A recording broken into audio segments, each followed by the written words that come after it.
The attacks in Brussels were also the central focus of the presidential candidates Tuesday as voters in 3 states went to the polls.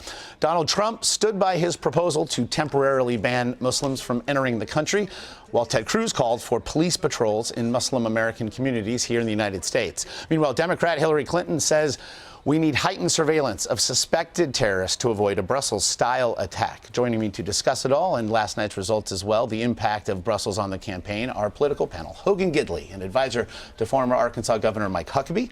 Next to me, CBS News senior political editor Steve Chaggaris. And we also have CBSN political contributor and founding partner of 270 Strategies, Lynda Tran. Before we start, we should disclose that several employees at 270 Strategies do some work for Hillary Clinton on her campaign. However, Lynda does not. Bookkeeping out of the way. And to last night we go. Steve, let's start with you. Trump, Cruz splitting states here. Trump now has about 60% of the delegates he needs to clinch the nomination. It's the weekly question. Is there any way to stop that momentum?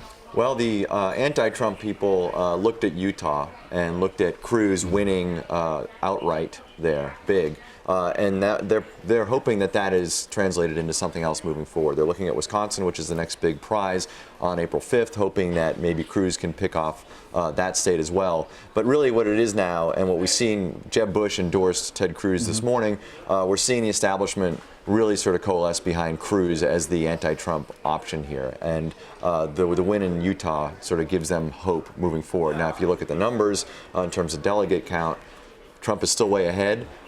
He's not close to clinching yet, but he's continuing to get more delegates than Cruz is. And so as long as this math keeps going the way it is, the thinking is that Trump will eventually clinch the nomination, but we're still, I think, looking at June 7th, the last day of primaries, before he does that. Earlier on CBS this morning, Ted Cruz joined us and spoke to now what he called the vast spectrum of political ideology in the GOP now coalescing behind him. What do you all make now of yet another,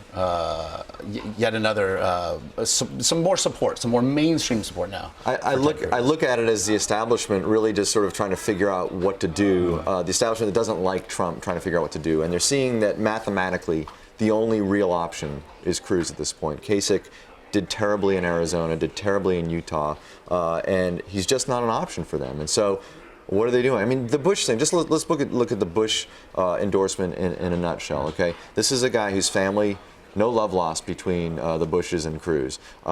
He held off endorsing Rubio because I think they felt that Rubio was not going to continue on.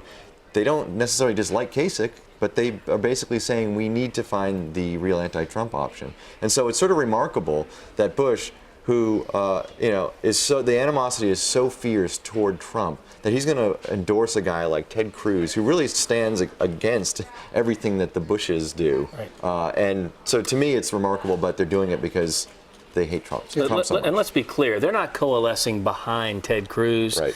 They're coalescing to stop Donald Trump. It has nothing to do with Ted Cruz. In fact, if they had their druthers, they wouldn't touch him with a 10-foot pole. Cruz is a pariah.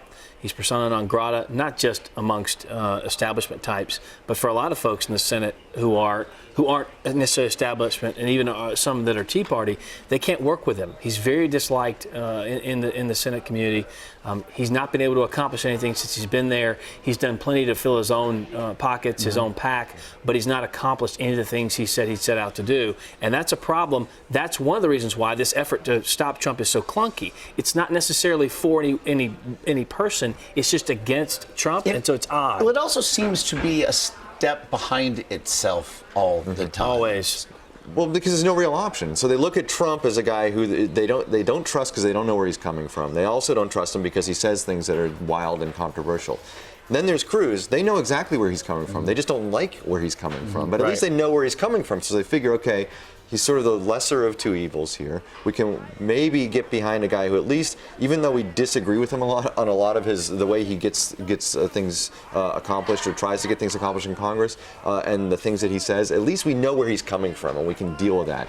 Trump is so unpredictable, and frankly, I think they feel too toxic to be the nominee of the party that, again, they can't control him. There's no passion behind Cruz. There's just no real choice. Right, no passion.